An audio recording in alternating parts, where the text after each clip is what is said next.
तो आज हम लोग का ऑर्गेनिक केमिस्ट्री का पहला चैप्टर IUPAC नेमिंग का सेकंड लेक्चर शुरू होने जा रहा है, जिसमें कल हम लोग देखा था। कल के क्लास में हम लोग कार्बन के बारे में सबसे पहले पढ़े थे ना। कार्बन के बारे में पढ़ा था, कार्बन की प्रॉपर्टीज के बारे में पढ़ा था।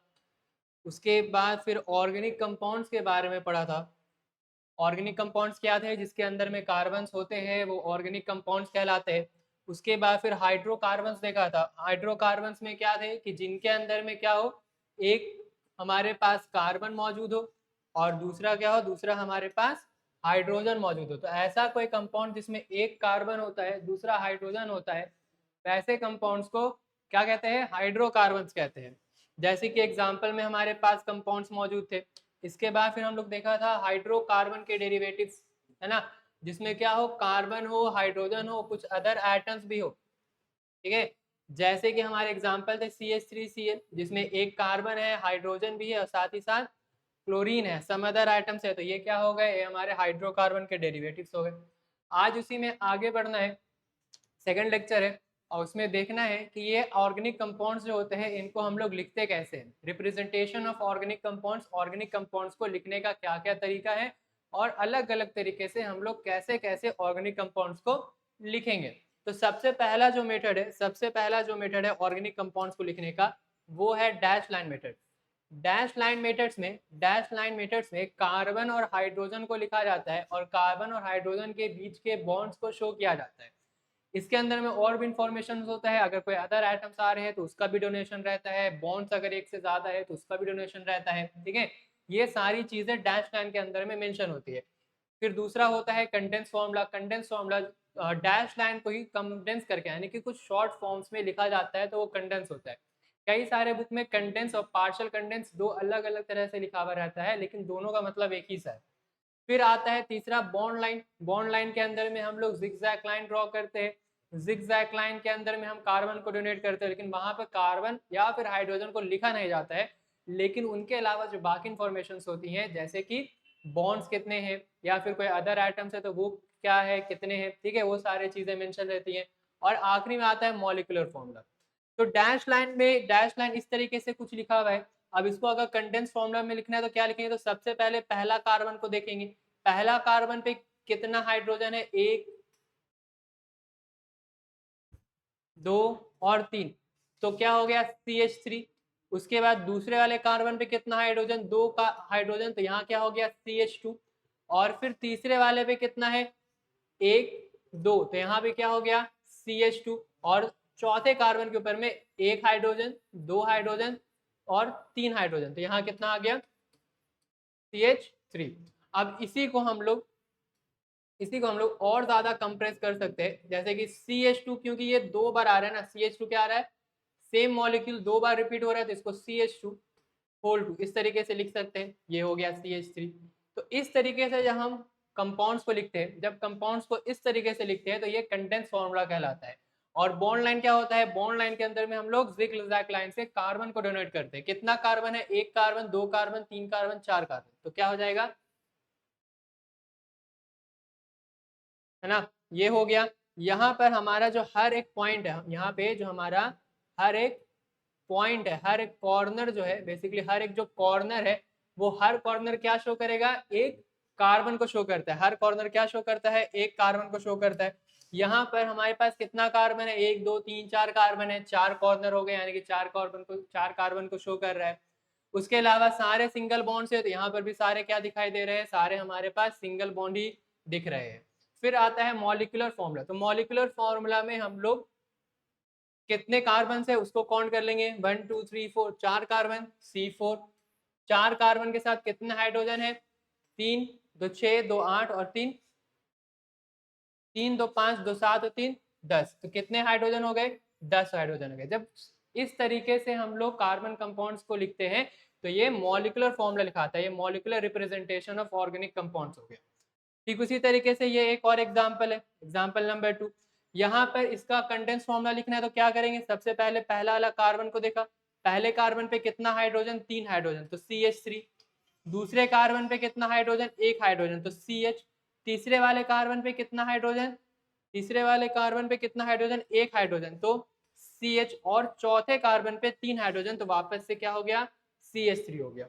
इसको और कैसे लिख सकते हैं, इसको और कंडेंस किया जा सकता है, तो ये हो जाएगा CH3 और CH जो रेगुलर दो मॉलिक्यूल्स आ रहे हैं, तो CH2 उसको एक साथ लिख देंगे और CH3 इस तरीके से लिख दिया। बॉन्ड लेंथ क्या हो जाएगा, एक कार्बन, दो कार्बन, तीन कार्बन, चार कार्बन, तो वही चार कॉर्नर हो गया, चार कॉर्नर है। लेकिन यहाँ पर क्या आ रहा है, यहाँ पर क्या आ रहा है, यहाँ पे सेकेंड और थर्ड कार्बन के बीच में, सेकेंड और थर्ड कार्बन के बीच में डबल बॉन्ड आ रहा है, तो हमारा यहाँ पर एक कार्बन है, ये एक कार्बन है, ये दूसरा कार्बन है, ये तीसरा कार्बन है, ये चौथा कार्बन है, तो हमारा डबल बॉन्ड कहाँ आ रहा है, सेकेंड और थर्ड के बीच में, तो सेकेंड और थर्ड के बीच में हम क्या कर दिया, डबल बॉन्ड लगा दिया। तो ये हमारा बॉन्ड लाइन नोटेशन बन गया। इस तरीके से हम क्या कर सकते हैं, बॉन्ड लाइन नोटेशन की मदद से ऑर्गेनिक कंपाउंड्स को रिप्रेजेंट कर सकते हैं। उसी का फिर मॉलिक्यूलर फॉर्मूला क्या हो जाएगा, तो सी कितने हैं, चार कार्बन है, C4, चार कार्बन के लिए कितने हाइड्रोजन है, तीन, दो पांच और तीन आठ, तो C4H8 ये हमारा मॉलिक्यूलर फॉर्मूला हो जाएगा इस ऑर्गेनिक कंपाउंड्स के लिए। इसी पर फिर और क्वेश्चन है, क्या है, तो यहाँ है हमारा क्वेश्चन नंबर 3। तो इसका हम लोग को सबसे पहले क्या लिखना है, इसका हम लोग को सबसे पहले कंडेंस फॉर्मूला लिखना है। तो कंडेंस फॉर्मूला कैसे हो जाएगा, पहला कार्बन पे कितना हाइड्रोजन, तीन हाइड्रोजन, CH3, दूसरे कार्बन पे कोई हाइड्रोजन नहीं, तीसरे कार्बन पे कोई हाइड्रोजन नहीं, तो इसको डायरेक्ट कैसे लिख सकते हैं, C2 लिख सकते हैं। फिर चौथे कार्बन पे क्या आ गया है,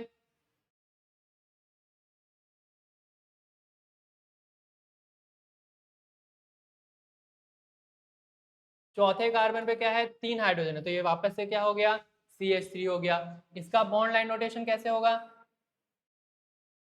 ये हमारा तीन कार्बन है और ये आ गया चौथा कार्बन। इसमें जो ट्रिपल बॉन्ड है, वो ट्रिपल बॉन्ड कहाँ है, ट्रिपल बॉन्ड हमारा सेकेंड और थर्ड कार्बन पर है ना, तो ये हो गया डबल बॉन्ड और ये आ गया ट्रिपल बॉन्ड, तो सेकेंड और थर्ड कार्बन के बीच में क्या आ गया, ट्रिपल बॉन्ड आ गया, जैसा कि हमारा डैश लाइन में है। इसका मॉलिक्यूलर फॉर्मूला कितना आ जाएगा, C4, कितने हाइड्रोजन है, तो तीन और तीन छह हाइड्रोजन है, तो क्या हो जाएगा, C4H6 हो जाएगा। ठीक है, इसी तरीके से हम रिप्रेजेंट करते हैं ऑर्गेनिक कंपाउंड्स को। फिर ये एक क्वेश्चन है जो साइक्लिक कंपाउंड्स के ऊपर में, साइक्लिक है, इसका कैसे हो जाएगा, तो सबसे पहले ये हमारा एक कार्बन है, इस कार्बन पे कितना हाइड्रोजन, CH2, दूसरे कार्बन पे कितना हाइड्रोजन, CH2, तीसरे कार्बन पे कितना हाइड्रोजन, CH2। इसका बॉन्ड लाइन कैसे बनाएंगे, इसका बॉन्ड लाइन इस तरीके से बन जाएगा, ट्रायंगुलर शेप बन करके आएगा, है ना, जिसके हर कॉर्नर पे क्या है, एक कार्बन है, यहाँ एक कार्बन, यहाँ एक कार्बन, यहाँ एक कार्बन, ये तीन कार्बन हो गए। इसका मॉलिक्यूलर फॉर्मूला किस तरीके से हो जाएगा, C3H6, कितने कार्बन है, तीन कार्बन, एक दो तीन, C3 कितने हाइड्रोजन, दो हाइड्रोजन इसके, दो हाइड्रोजन इसके और दो हाइड्रोजन इसके, H6। ठीक है, इसी तरीके से फिर ये भी एक और साइक्लिक कंपाउंड है, फिफ्थ एग्जांपल। इसमें क्या है, यहाँ पे कार्बन, यहाँ कार्बन, यहाँ कार्बन, तो इसका मॉलिक्यूलर फॉर्मूला क्या जाएगा, देखो ये कार्बन है, यहाँ पे क्या है, बॉन्ड फॉर्मेशन नहीं है, तो कार्बन का एक इलेक्ट्रॉन यहाँ ऑक्सीजन के साथ शेयर है, दूसरा यहाँ कार्बन के साथ शेयर है, इसके कितने बॉन्ड बच गए, इसके दो बॉन्ड बच गए।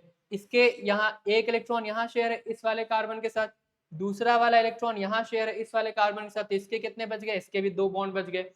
वैसे ही इसके भी कितने बॉन्ड बच जाएंगे, सिमिलरली इसके भी दो बॉन्ड बच गए। तो यहाँ पर पहले कार्बन पे दो हाइड्रोजन यानी कि CH2, तीसरे कार्बन पे दो हाइड्रोजन यानी दूसरे कार्बन पे दो हाइड्रोजन CH2, तीसरे कार्बन पे भी दो हाइड्रोजन है तो CH2, और आखिरी में कौन मौजूद है, ऑक्सीजन मौजूद है, ठीक है, ऑक्सीजन लिखा गया। इसका अगर हम लोग बॉन्ड लाइन बनाएंगे तो इसका बॉन्ड लाइन किस तरीके से बनेगा, इसका बॉन्ड लाइन बनेगा कुछ इस तरीके से, जहां पर ये हमारे कार्बन हो गए एक दो तीन, ये तीन कॉर्नर पे तीन कार्बन है और ये हमारा एक कॉर्नर पर ऑक्सीजन लगा हुआ है। इसका अगर मॉलिक्यूलर फॉर्मूला लिखना चाहेंगे तो कैसे लिखाएगा, क्या हो गया है, C3H6O हो जाएगा, है ना, तीन कार्बन है, एक दो तीन, कितने हाइड्रोजन, दो हाइड्रोजन इसके, दो हाइड्रोजन इसके, दो हाइड्रोजन इसके, तो C3H6O।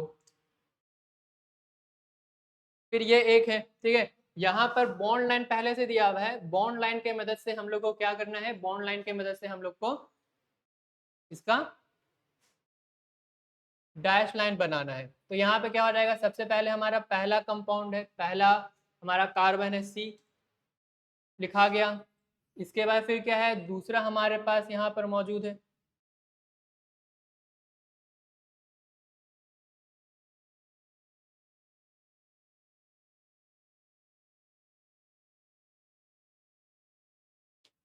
ये हमारे पास एक डबल बॉन्ड मौजूद है कार्बन का, है ना।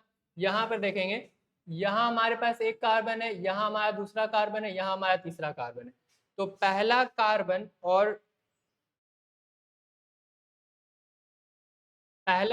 दूसरे कार्बन के बीच में क्या है, डबल बॉन्ड है। तो पहला कार्बन और दूसरे कार्बन के बीच में डबल बॉन्ड आ गया। तीसरा कार्बन क्या है, यहाँ पर है। और फिर चौथा हमारे पास ऑक्सीजन मौजूद है यहाँ पर, ठीक है। अब यहाँ पर डैश लाइन, बाकी क्या आ जाएगा, इस कार्बन का एक बॉन्ड यहाँ ऑक्सीजन के साथ, दो बॉन्ड यहाँ दूसरे कार्बन के साथ। कार्बन का पहला बॉन्ड यहाँ ऑक्सीजन के साथ है और दो बॉन्ड यहाँ पर है, तो तीन बॉन्ड हो गए, है ना। कितना बॉन्ड बच गया, एक बच गया। तो एक हाइड्रोजन के साथ बॉन्ड बनाएगा। इस कार्बन का दो बॉन्ड यहाँ ऊपर वाले कार्बन के साथ, एक बॉन्ड इस वाले कार्बन के साथ। इसका कितना बॉन्ड बच गया, एक बच गया। तो एक बॉन्ड हाइड्रोजन के साथ बना लिया। इस वाले कार्बन का एक बॉन्ड यहाँ है, एक बॉन्ड ऑक्सीजन के साथ है। इसका कितना बॉन्ड बच गया, दो बॉन्ड बच गया। तो ये दो बॉन्ड किसके साथ बनाएगा, हाइड्रोजन के साथ बनाएगा। क्यों, क्योंकि स्टेबल भी हो तो होना है, ठीक है। तो इस तरीके से इसका डैश लाइन लिखा गया। अब अगर हम लोग इसका कंडेंस फॉर्मूला लिखने जाएंगे तो कैसे लिखेंगे, तो सबसे पहले पहला कार्बन का CH, दूसरा कार्बन का क्या हो जाएगा CH, और तीसरा कार्बन का क्या हो जाएगा CH2, और आखिरी में O आएगा। जो हमारा कंडेंस फॉर्मूला होता है उसमें बॉन्ड्स के बारे में नहीं बताया जाता कि कितने बॉन्ड है, एक बॉन्ड आ रहा है, दो बॉन्ड आ रहा है, तीन बॉन्ड आ रहा है।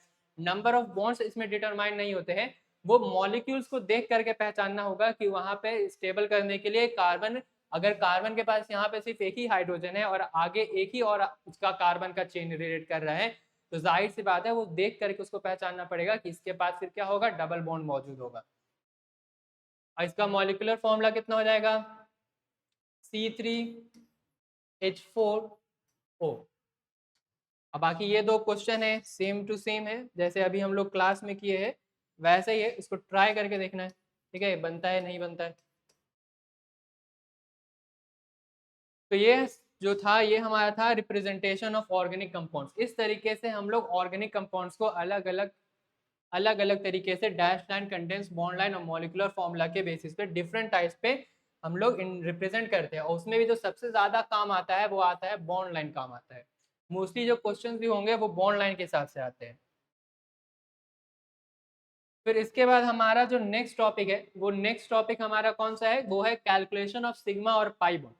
तो सिग्मा बॉन्ड और पाई बॉन्ड कहाँ मौजूद होता है, तो बॉन्ड्स जो मौजूद होते हैं, अगर एक कार्बन ये है हमारे पास और दूसरा कार्बन ये है और दोनों कार्बन के बीच में एक बॉन्ड है, दोनों कार्बन के बीच में अगर सिंगल बॉन्ड मौजूद है, तो इस सिंगल बॉन्ड के अंदर में सिग्मा मौजूद होता है, ठीक है। दो कार्बन के बीच में अगर सिंगल बॉन्ड है तो इसका मतलब क्या हो गया कि वहां पर एक सिग्मा बॉन्ड है। अगर हमारे पास दो कार्बन इस तरीके से, इन दोनों के बीच में डबल बॉन्ड मौजूद है, इन दोनों के बीच में क्या मौजूद है, डबल बॉन्ड मौजूद है, तो एक के अंदर में सिग्मा बॉन्ड मिलेगा,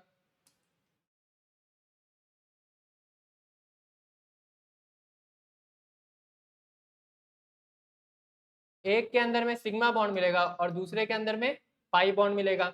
अगर हमारे पास कार्बन के बीच में ट्रिपल बॉन्ड है, तो एक के अंदर में सिग्मा बॉन्ड, दूसरे के अंदर में पाई बॉन्ड और तीसरे के अंदर में भी पाई बॉन्ड। यानी कि कहने का मतलब ये हो गया कि अगर सिंगल बॉन्ड है तो सिंगल बॉन्ड के अंदर में एक सिग्मा बॉन्ड। अगर डबल बॉन्ड आ रहा है, अगर डबल बॉन्ड आ रहा है तो इसमें एक सिग्मा बॉन्ड और एक पाई बॉन्ड। और अगर ट्रिपल बॉन्ड आ रहा है, तो इसके अंदर में एक सिग्मा और दो पाई बॉन्ड होते हैं। क्या हो गया, गिन चुन करके जो कहानी है वो क्या बचा है, वो ये बचा है कि अगर हमारे पास बॉन्ड आ रहे हैं, अगर हमारे बॉन्ड बन रहे हैं, तो अगर बॉन्ड सिंगल है, अगर बॉन्ड क्या है सिंगल है, अगर बॉन्ड क्या है सिंगल है, तो उसके अंदर में कितने सिग्मा बॉन्ड, एक सिग्मा बॉन्ड। और अगर हमारा जो बॉन्ड है वो डबल बॉन्ड बन रहा है, तो उसके अंदर में क्या हो जाएंगे, एक सिग्मा बॉन्ड और एक पाई बॉन्ड हो जाएगा।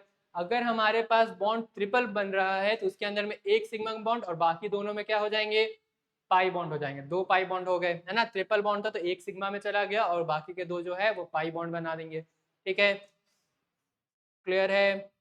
अब इसी के ऊपर में कुछ क्वेश्चंस है, जैसे कि ये सबसे पहला जो हमारा क्वेश्चन है, इस सबसे पहले क्वेश्चन के अंदर में हमारे पास कौन मौजूद है, ये है बेंजीन। इसमें कौन मौजूद है, बेंजीन। अब बेंजीन का, अगर हम लोग बेंजीन के अंदर में से ये जो सर्कुलर स्ट्रक्चर है, जो गोल सा स्ट्रक्चर है, अगर हम लोग इसको रिमूव करते हैं तो इसके रिमूव करने से क्या आता है, अल्टरनेट ऑर्डर में क्या आते हैं, बॉन्ड्स लगते हैं।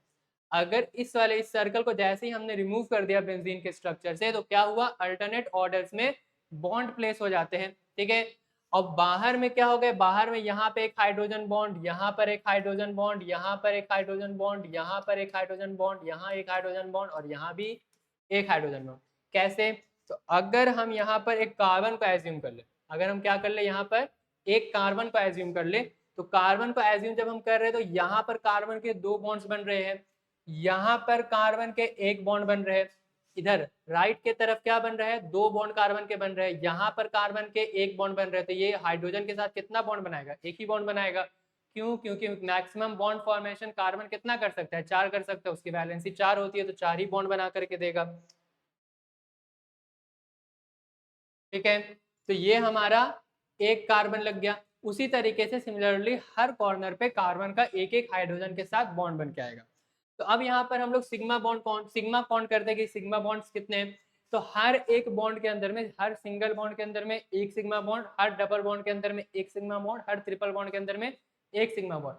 यानी कि जो बॉन्ड सिग्मा बॉन्ड है वो हर कहीं पर क्या होगा, नंबर में एक ही होगा। तो यहाँ पर एक बन रहा है, एक सिग्मा बॉन्ड, ये हमारा दूसरा सिग्मा बॉन्ड, ये तीसरा, यहाँ चौथा, यहाँ पे पांचवा, यहाँ छठा।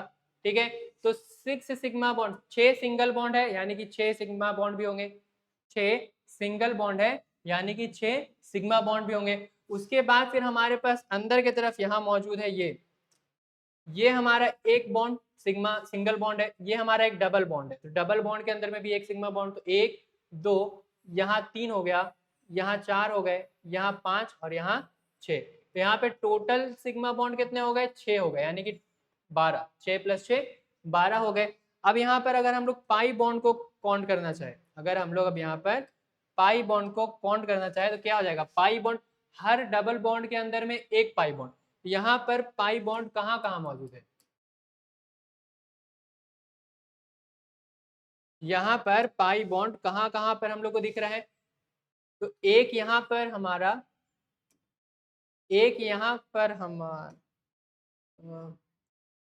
हो गया, यहाँ पर हम लोग देखेंगे तो ये एक हमारा डबल बॉन्ड है, यहाँ पर हम लोग के पास एक डबल बॉन्ड है और यहाँ पर भी हमारे पास क्या है, एक डबल बॉन्ड है। तो 3 डबल बॉन्ड मौजूद है, यानी कि कितने pi bond, 3 pi bond. 3 double bond मौजूद है यानी कि 3 पाई बॉन्ड। एक डबल बॉन्ड के अंदर में, एक डबल बॉन्ड के अंदर में, एक डबल बॉन्ड के अंदर में कितने पाई बॉन्ड, 2 पाई, एक पाई बॉन्ड। एक डबल बॉन्ड के अंदर में एक पाई बॉन्ड, तो वहां पर कितने डबल बॉन्ड मौजूद है, 3 डबल बॉन्ड मौजूद है, तो कितने पाई बॉन्ड होंगे, 3 पाई बॉन्ड होंगे। अब सिग्मा बाई पाई क्या हो जाएगा, तो 12/3 यानी कि कितना हो गया, 4। ठीक है,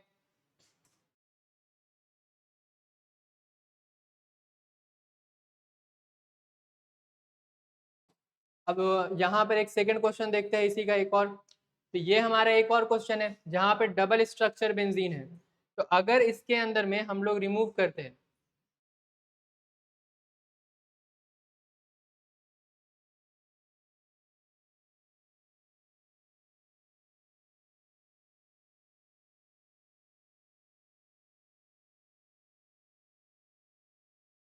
तो इसको ड्रॉ करते हैं। सबसे पहले इसका अंदर का सर्कुलर स्ट्रक्चर रिमूव करके इसके बॉन्ड्स लगाते हैं।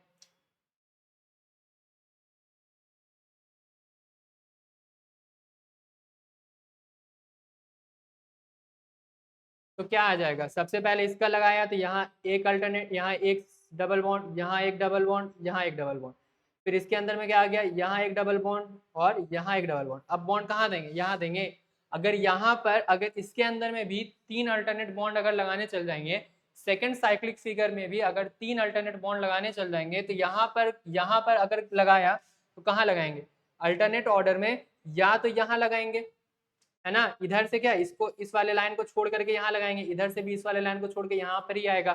तो इसके वजह से क्या होगा, इसके वजह से क्या होगा, वहां पर जो हमारा कार्बन है, यहाँ पर ये वाला जो हमारा कार्बन है, इसके टोटल बॉन्ड्स कितने हो जाएंगे, इसके टोटल बॉन्ड्स 5 हो जाएंगे। और कार्बन का टोटल बॉन्ड 5 कभी भी नहीं हो सकता, इसकी मैक्सिमम वैलेंसी ही 4 है, इसका जो मैक्सिमम बॉन्ड फॉर्मेशन का कैपेसिटी है वही 4 है। तो भला कार्बन का 5 बॉन्ड कहीं से कहाँ से आ जाएगा, इसीलिए यहाँ पर हम लोग सेकेंड साइक्लिक फिगर के अंदर में सिर्फ 2 अल्टरनेट डबल बॉन्ड को प्लेस करते हैं। अब जब ये 2 अल्टरनेट बॉन्ड प्लेस हो गए तो अब इसमें हम लोग हाइड्रोजन लगा देते हैं। तो यहाँ एक हाइड्रोजन, यहाँ एक हाइड्रोजन, यहाँ हाइड्रोजन, यहाँ हाइड्रोजन, यहाँ हाइड्रोजन, यहाँ, यहाँ और यहाँ, ये सारे जो एजेस है जहाँ पर कार्बन मौजूद है, तो कार्बन का ट्रिपल बॉन्ड ऑलरेडी बना हुआ है। और जो चौथा बॉन्ड फॉर्मेशन होना है स्टेबल होने के लिए, उसके लिए क्या करेगा, एक एक बॉन्ड हाइड्रोजन के साथ फॉर्म कर लिया। ठीक है, तो अब यहाँ पर सिग्मा बॉन्ड कौन करते हैं, तो क्या हो जाएगा, एक यहाँ, दूसरा यहाँ पर, तीसरा यहाँ पर, चौथा यहाँ पर, पांचवा यहाँ पे, 6th 7th और 8th। टोटल जो सिग्मा बॉन्ड है वो बाहर के साइड में हाइड्रोजन के साथ काउंट करने पे कितने हो गए, 8 हो गए। अंदर के साइड में अगर काउंट करेंगे तो एक यहाँ,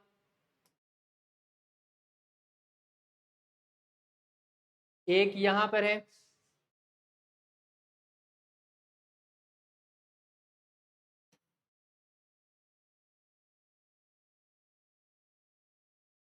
एक यहाँ है सिग्मा बॉन्ड, दूसरा सिग्मा बॉन्ड यहाँ, तीसरा सिग्मा बॉन्ड यहाँ, चौथा सिग्मा बॉन्ड यहाँ, पांचवा यहाँ, छठा यहाँ, 7th 8th 9th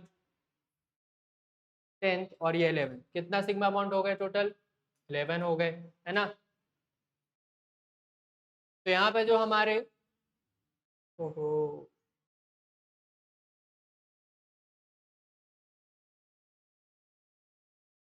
यहाँ कितने हो गए हैं, 11 सिग्मा बॉन्ड हो गए हैं।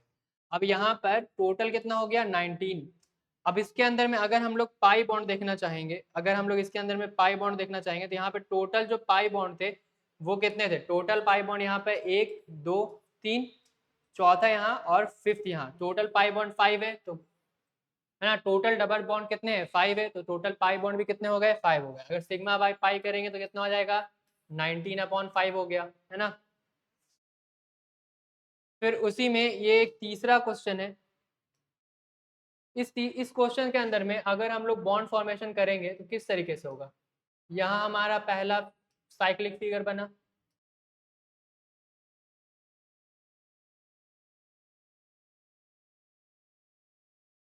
ये हमारा पहला साइक्लिक फिगर हो गया, ये हमारा दूसरा साइक्लिक फिगर हो गया, और ये हमारा तीसरा साइक्लिक फिगर हो गया।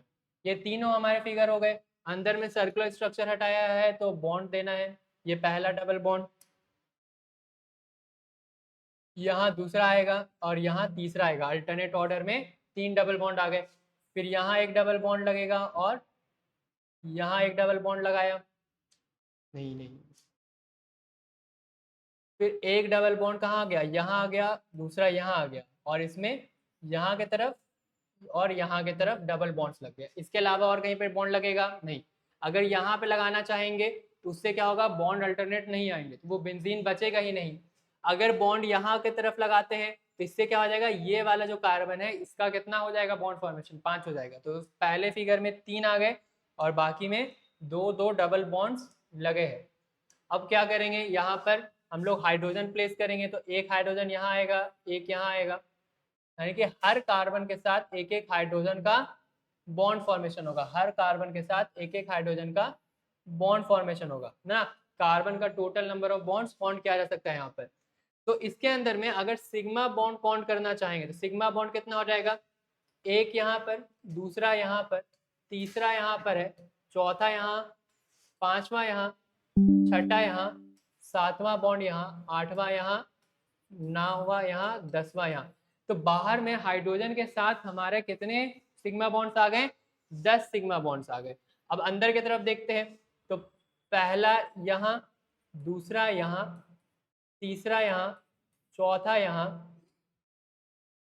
पांचवा यहाँ, छठा यहाँ, सातवां यहाँ, 8वां यहाँ, 9वां यहाँ, 10वां यहाँ, 11 यहाँ, 12 यहाँ, यहाँ 13, यहाँ 14, यहाँ 15 और यहाँ 16। यानी कि अंदर के तरफ टोटल कितने हो गए? 16 हो गए। तो टोटल सिग्मा बॉन्ड का नंबर कितना?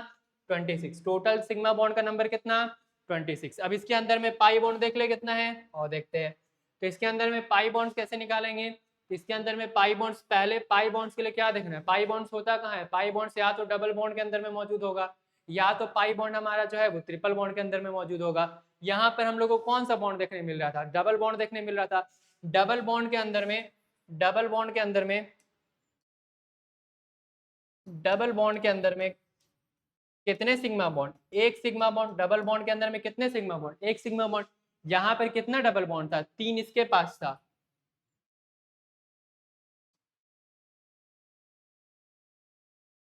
तीन इसके पास था, 2 इसके पास था, है ना? इसके पास 2 था और इसके पास कितने थे? 2 थे। तो टोटल डबल बॉन्ड यहाँ पर कितने हैं? 5। तो यहाँ पर टोटल सिग्मा बॉन्ड भी कितना हो जाएगा? 5। अगर सिग्मा अपॉन पाई निकालना चाहेंगे तो क्या हो जाएगा? 26/5।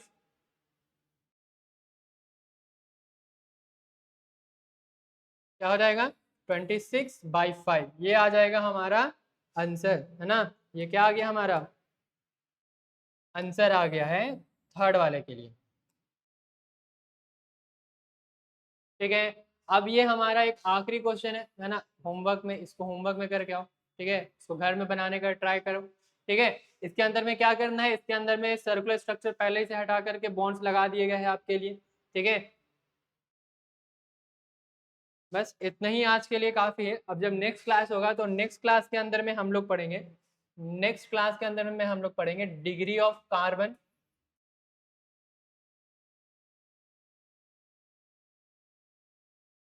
Degree of hydrogen,